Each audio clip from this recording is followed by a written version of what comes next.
Of course, I've recorded this introduction 15 times and now it's raining. But at this point, we're just gonna roll with it. Rolling with the homies. Clueless, anybody else? That's literally the only line of that song I know. Hi, my name is Katie and welcome to the first episode of Orange Blossom Knits. I am a Florida-based knitter, baker, and reader. I live in the Tampa area with my dog Scamp.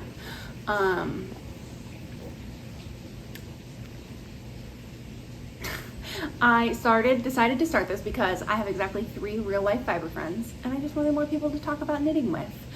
I'm a newer knitter. I've been knitting for about a year. I cast up my first project on probably in mid-March last year, maybe early March. The first project I ever completed was a pair of slippers for a friend, and her birthday is on April 1st, so I had to have started sometime in March. My grandma did teach me to knit back when I was in high school, but she couldn't remember how to bind things off. So I spent a long time just knitting and frogging and re-knitting the same skein of cheap acrylic yarn. And learning things from YouTube was not a thing back then. I'm probably dating myself, but YouTube was not a thing until I was in college. And even then, it was mostly cat videos.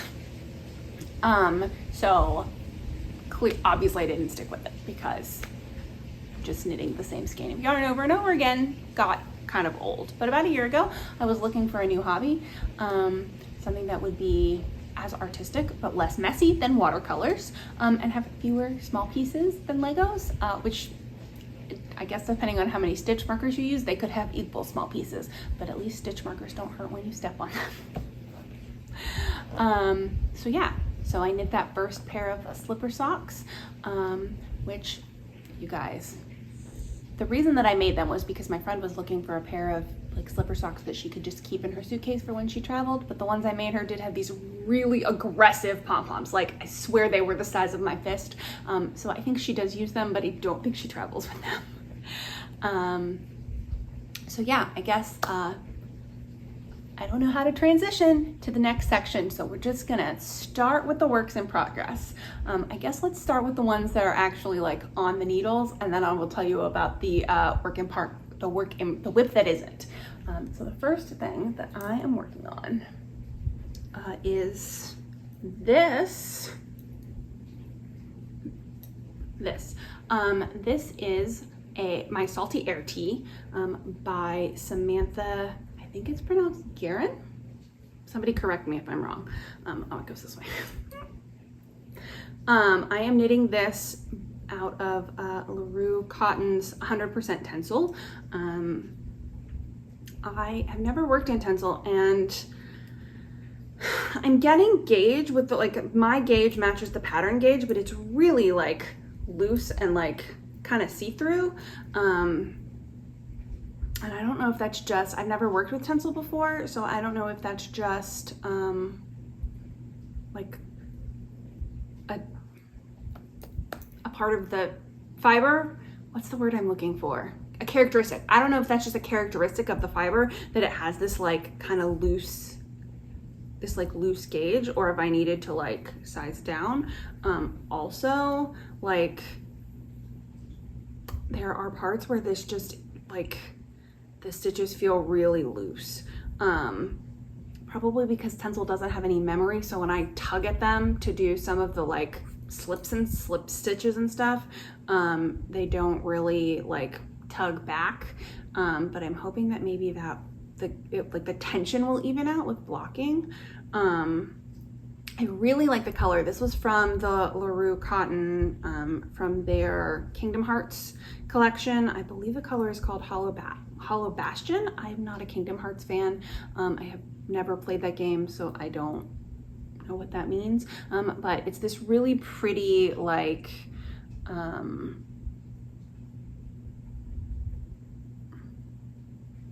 it's this really pretty, like, pink and purple, and there's some like gold in there. Also because it's Tencel, it's like shiny. it's really pretty, and I really do like the lace work. I think the lace work is going to be really pretty. So this is my first ever lace work project. You can't really see the lace work because I do have it scrunched on this tiny cord. Why it needs to be scrunched on this tiny cord, I don't know, because I am like a mostly monogamous knitter. I have exactly 2 projects that I'm working on, so I could put this on a bigger cord, but we'll spread that out a little bit so you can like see the lace work a little better. Also, I'm hoping that some of these like kind of loose, some of the places where it's kind of loose will fix when I block it, but I don't know if that happens. It's Tencel, so I guess we'll find out. You guys, I really like this pattern. It's got both a chart and the whole lace section is written out, and I can read the chart, but what I have found is that I prefer the written directions because like for me, I can just follow the written directions. I can, knit 2, purl 2, slip, whatever the directions are. Whereas like in the chart, it's like my brain has to convert the symbols to words, and then I have to do the thing. So it just takes longer, and I'm like kind of a slow knitter anyway. I casted this on like the beginning of January, and this is all the farther that I've gotten on it. Although there were some stitches that were unfamiliar to me, some kinds of decreases that were unfamiliar to me. So I did early on spend a lot of time like going to YouTube and making sure I was doing it right. Even though like the pattern is pretty beginner friendly, the instructions are really clear. I just don't trust myself. I do consider myself to be a fairly like adventurous beginner, but I also like don't trust that like my brain is reading the pattern correctly. So I do a lot of like checking on YouTube. But yeah, so I do prefer the written pattern. I'm curious, like if I do a pattern that only has a chart, I feel like that would take me a lot of time, and I wonder if for me in the future, it might be more time efficient, a more efficient use of my time to, just write out the chart myself, rather than like try and follow along with the chart and have to like do that conversion in my head. But we'll cross that bridge when we get there. So yeah, so this is my first whip. I really would like to have this finished by the end of February, so that I can start working on some other projects. This was not my project that I planned to start in January, but it is the one that it actually is going to end up working better. I am going to Hawaii at the end of March, at the beginning of April, and I think that this will be really pretty to wear and cool to wear in Hawaii. And it's not as hot there as it is here in Florida, I don't think, but I think y'all, I just totally lost my train of thought.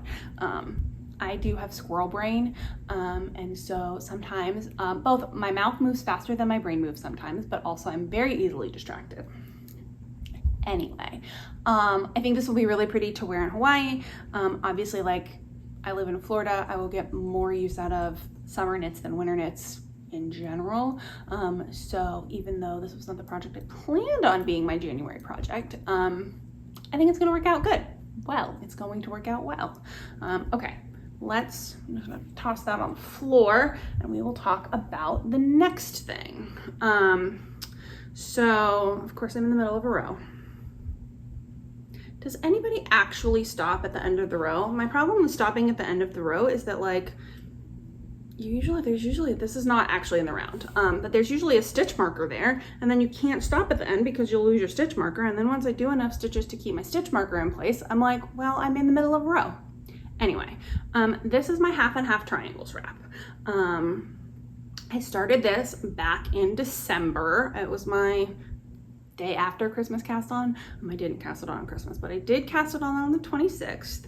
And I know you're probably thinking, but Katie, how have you been working on that for more than a month? And you only have this many rows. I know you said you were a slow knitter, but you can't be that slow. And I'm not. You guys, I'm not. I have actually probably knit this amount of this project twice.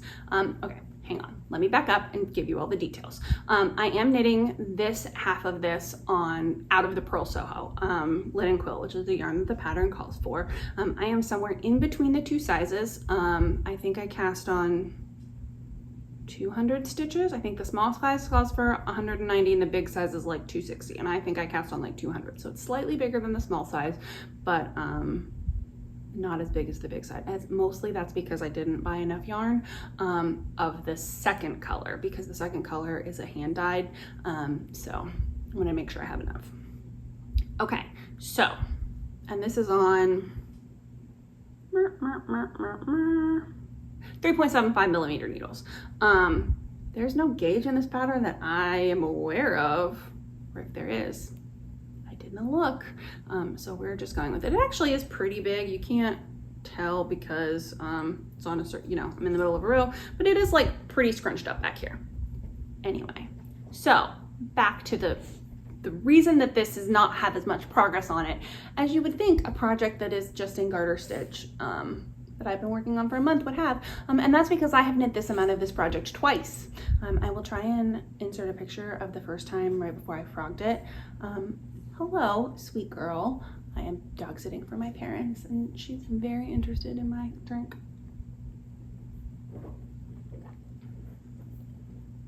That doesn't have a lid on it. Please don't knock it over. Would you like to come over and say hi to the people? Scamp came over. Come here. Come here. Come on. Hi. Hello, sweet girl. Hello. Okay, so this is my parents' dog Lexi, and I am dog sitting her. And this is, of course, Scamp, who is a jealous monster dog. He came back because she came over here. The thing is, she will come over here and lay down, and she will probably stay here for the rest of the time I'm talking to you. He will be gone in 2 minutes because he can't be still ever, can you? Yes. He's not actually a monster. We just call him the monster dog. Hi, no face kisses. Okay, back to knitting. Yep, see, there he goes. She'll stay here. I will try, and I know that I took a picture before I frogged it, so I will try and insert it somewhere. But yeah, it was about this amount that I had knit, and maybe 2 weeks ago, I frogged it because I realized I was doing the wrap and turns wrong, and the wraps were like on the wrong side of the stitch for when you come back across and pick them all up. And I didn't realize it until I was a good chunk of the way into it. So yeah, this is where the wraps are, and they are now on the right side of the stitches. So we will keep working on this. I can definitely tell why this is a project that takes people a really long time. There are, especially if you're knitting the big size, there are a lot of stitches here. I am using my Hello Lavender stitch marker. This is like one of the leftover ones from the extra sprinkles. I didn't catch the actual like ice cream stitch markers the first time around, but when she had her her like in stock update back in December, I did get these ones, and they're so pretty. I love the colors on these. It's so pretty. And I thought it was just a really fun stitch marker to go with this project. Okay, so that's that. Now, let's talk about the whip that wasn't. So my original plan for January, my January project, was going to use these two yarns. I keep checking my watch because I'm checking the framing of the video. Anyway, my original plan was to use these two yarns. This is Skellig and this is Giant's Causeway. They're both Explorer knits. This one is their regular sock. I think it's called Denali sock, and the Giants is in the Surrey. And I was gonna use this to make the Rebecca's Cargill sweater. So I'm going to Scotland in May, and we're going to the Isle of Skye. My friends and I went to Scotland last year for like 10 days. We loved it so much, but we crammed so much into the trip that there were just some places that we wish we had gotten like to spend more time, and Skye was one of those places. So this time we're going on a much shorter trip. We're going to stay in Skye the whole time. We might do a day trip down to like near Fort William, if anybody's familiar with Scottish geography. because that's near where the Harry Potter, like the steam train is. If anybody doesn't know, the Hogwarts Express is a real train, runs through Scotland, obviously, and we did make it out to see it, but literally we like ran up, they did the train, we went away again. So I think one of my friends maybe wants to try and ride on it. Anyway, so we're going back to Scotland in May, and my plan was to make the Cargill sweater out of these two yarns. The problem with that is, and I don't know if this is not just a me problem, because I saw somebody else who I think of as a much more experienced knitter, although I can't remember who, talking about the same problem, that they were using a sock and this Surrey. This Surrey is so fluffy, you guys. It's so fluffy. Can you see?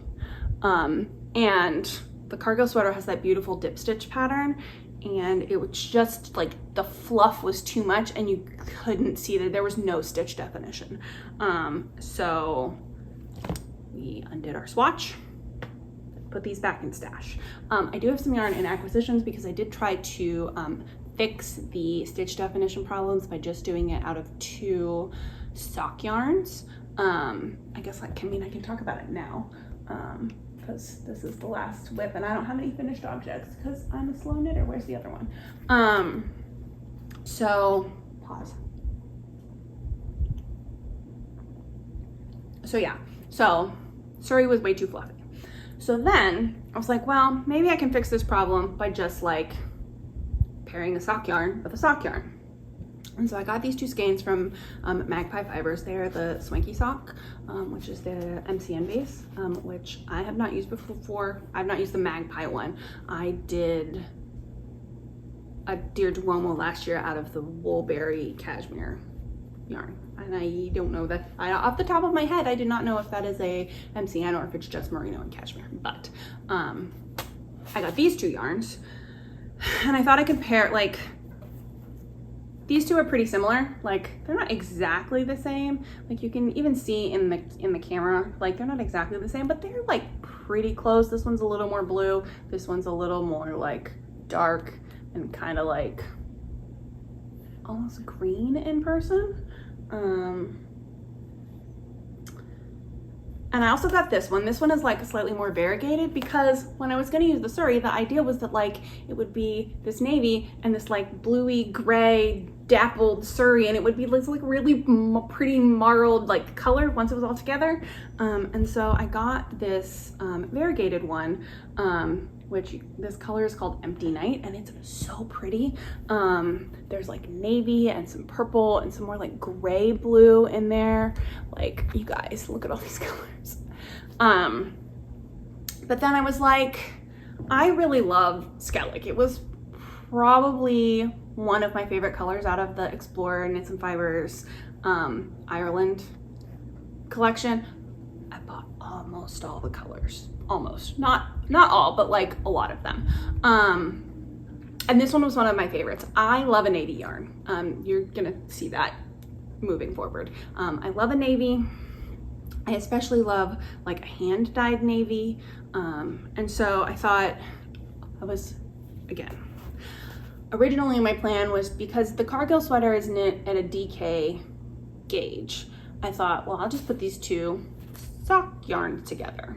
And it should be close enough.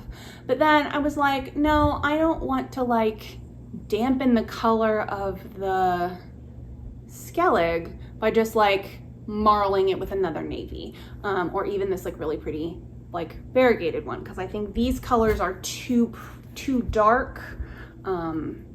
The Empty Night is like too dark, and I just feel like it would like look less marled and more like muddy what if these 2 fibers were blended together. So the Cargill sweater is the whip that wasn't in January. I am gonna, I think, just get a mohair, although you guys, nobody told me mohair was so expensive.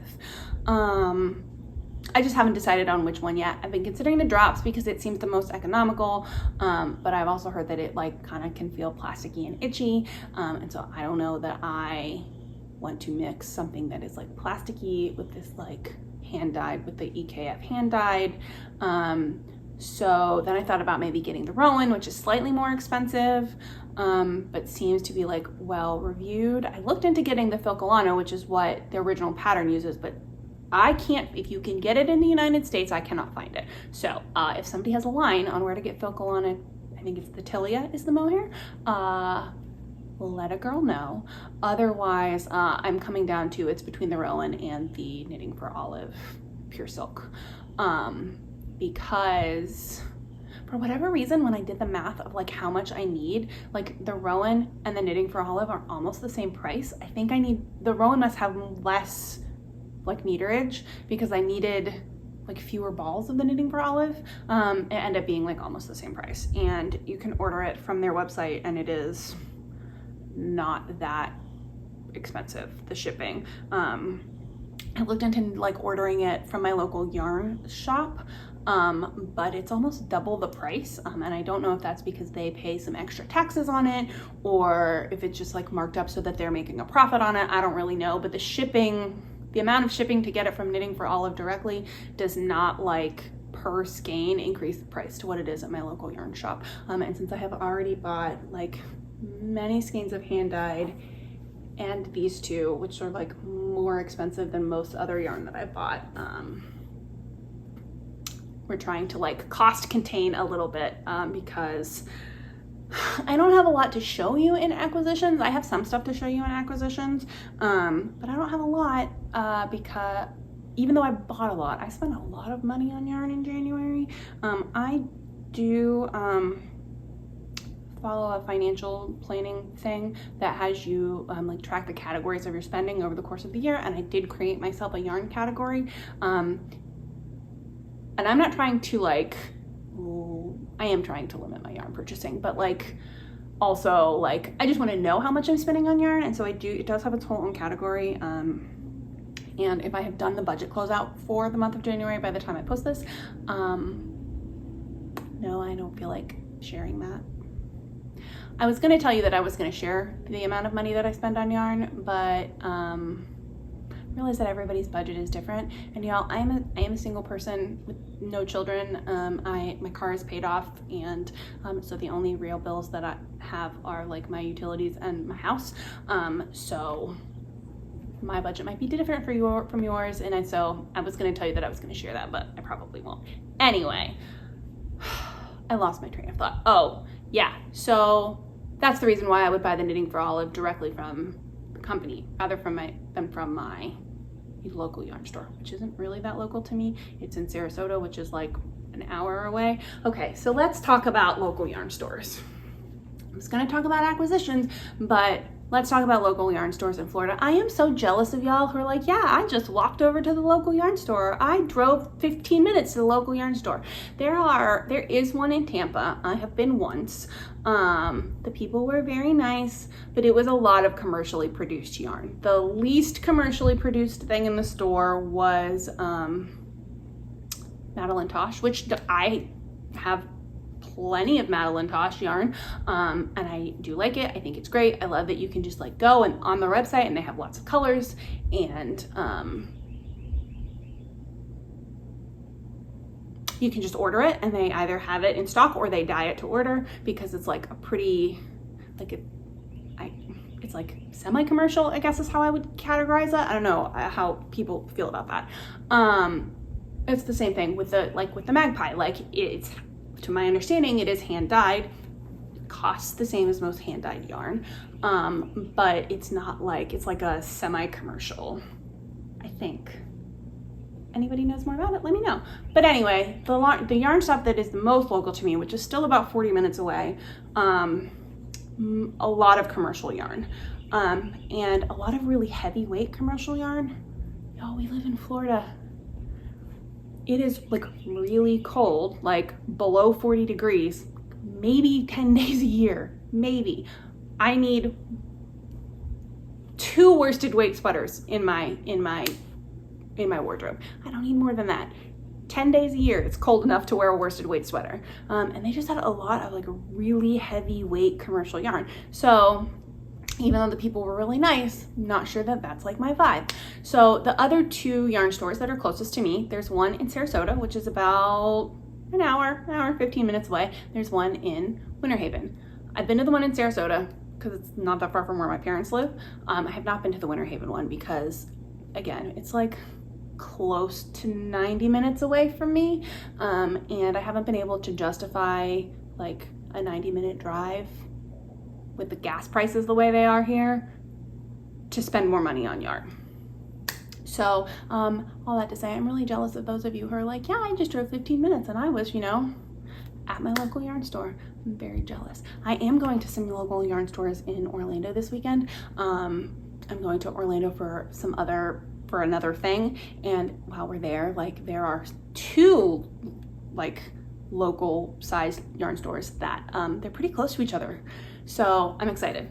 Maybe I'll try and take some footage and put it in my February video. Okay, let's do acquisitions. And anybody else get 9 million alerts on their Apple Watch? And then like, I'm always like, yes, let me look at it right now, even though it was like Uber Eats, and I have not ordered Uber Eats in like weeks. And I'm like, why? Stop. Like, because then I lost my train of thought. Anyway, let's do acquisitions. Since I was telling you how much I love a navy yarn, we'll talk about these ones first. So I bought some skeins in the Sewrella playlist #1. A lot of the colors in that collection like really spoke to me, but navy yarn,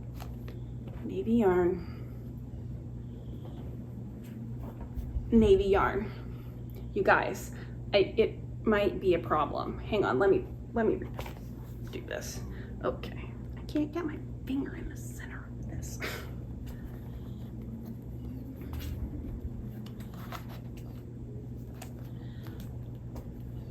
Labels forward. Use this as the screenshot for our thing. You guys, I have a navy yarn problem.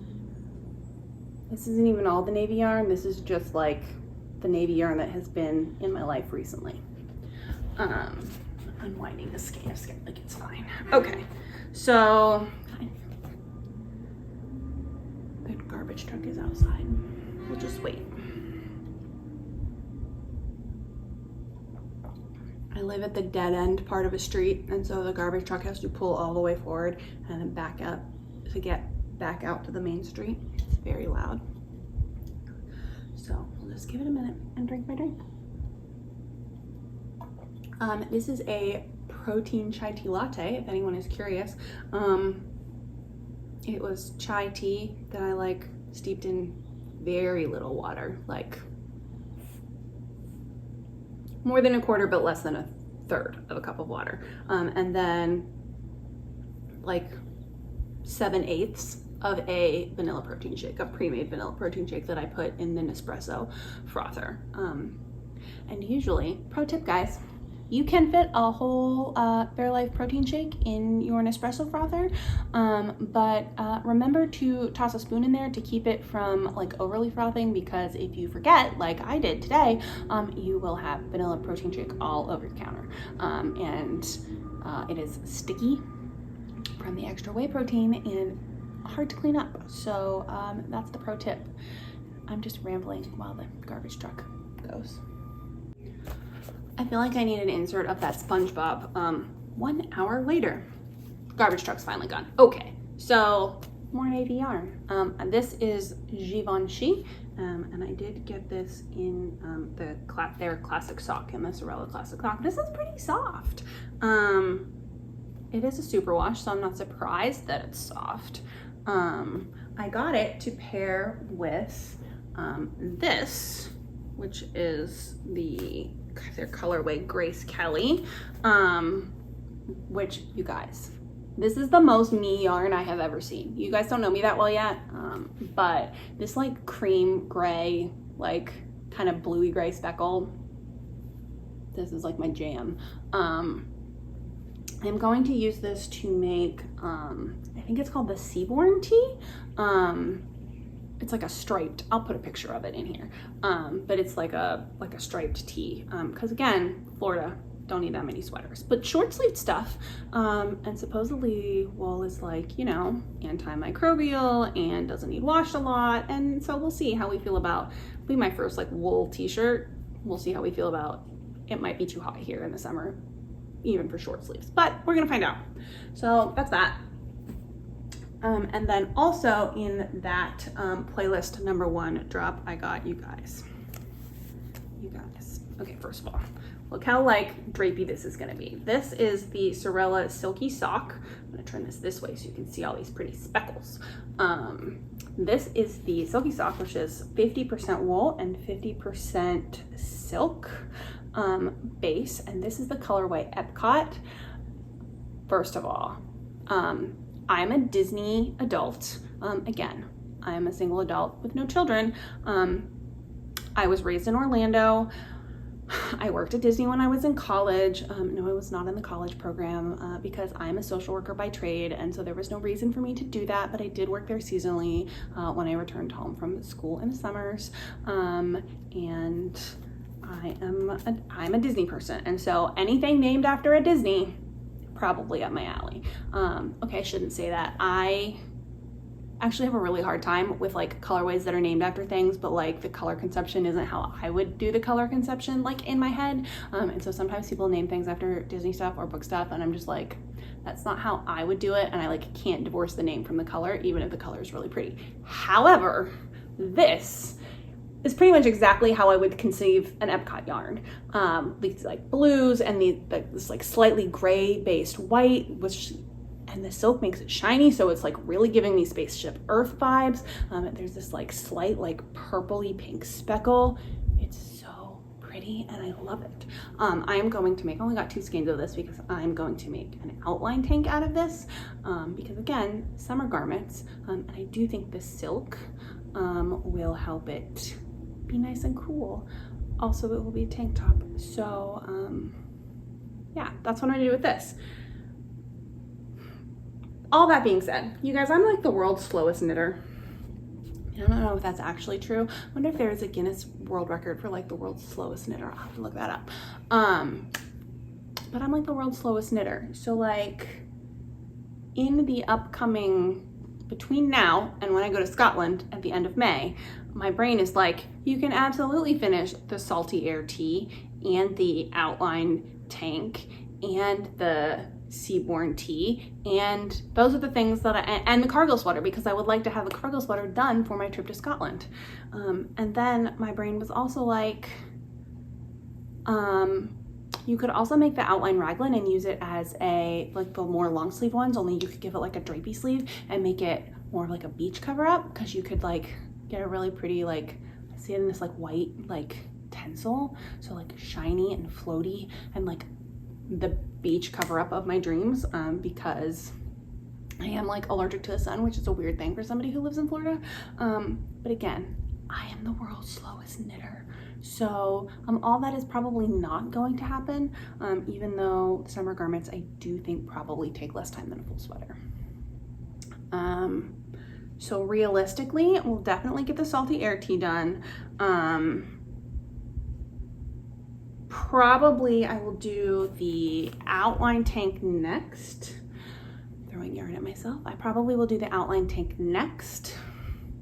And then that is probably garment wise all I will get done before I go to Hawaii. And then my plan is to have made a decision and bought the yarn for the Cargill sweater before I go to Hawaii so that I can start the Cargill sweater while I'm there, because it's a lot of plane time, a lot of airport time to get there. So I will have lots of unencumbered knitting time with which to knit the Cargill sweater. And even though I am the world's slowest knitter, 8 hours of uninterrupted knitting time is a lot, even for me. So yeah, I did spend some time earlier in the month learning how to do the dip stitch, so I do feel prepared to like just cast on and fly once I start. So I did use some scrap yarn from my stash and practice the dip stitch earlier in the month. So yeah, I know that I've talked about this a lot, this Cargill sweater, considering that it's not even cast on yet. And I just keep calling it the whip that wasn't. But I'm really excited about it. It's probably the pattern that I'm like the most excited about. I'm excited about other things too, but this is the one that I'm like the most excited about, probably because, like everyone else, I love Rebecca. She is just the best. She's so adorable, and I love her accent, and I pretty much have loved every pattern she's ever released. They just don't all work for my lifestyle, but this one, I feel like in this dark blue color will be like nice enough that I can wear it to work, because like my office is pretty casual, so like I could wear it to work with like dress pants, because even though I live in Florida, it's 4 degrees in my office all the time. And it's just like so feminine, and yeah. So that's what I got. That's everything that I have to talk about today. I don't have any idea how long this video is, because again, I did record the intro 15 times, and so the timer on the phone is incorrect. But hopefully I didn't keep you guys for too long. I'm going to try and do like a once a month update, and then we'll see if I like have other like shorter things to talk to you about. That's most of my yarn stash back there. I didn't realize that I left the doors open. I do generally leave them closed, but you can see my yarn stash. The reason I was thinking about that is because some of the things I kind of want to think about talking with you guys about are like how people do like stash maintenance, or how they conceptualize like having a stash. Because like obviously like I have space in there still, and like eventually I will get the rest of the shelves that go in that like set of bookshelves, and so I will have like more space to grow into my yarn stash. But like that's probably 1.5 years worth of projects, you guys. So yeah, so at some point I would like to talk about like stash management and how people conceptualize like bringing things into their stash. I might, if I'm like reading something really good, I might talk to you guys at the end about books. Are you interested in hearing about what I'm reading? Obviously you don't know me yet, so I don't have like a life update to give you, because this is my first video, so there's nothing to update you on. I don't know. Now I'm just rambling. So I will see you the next time, probably the end of February or the beginning of March.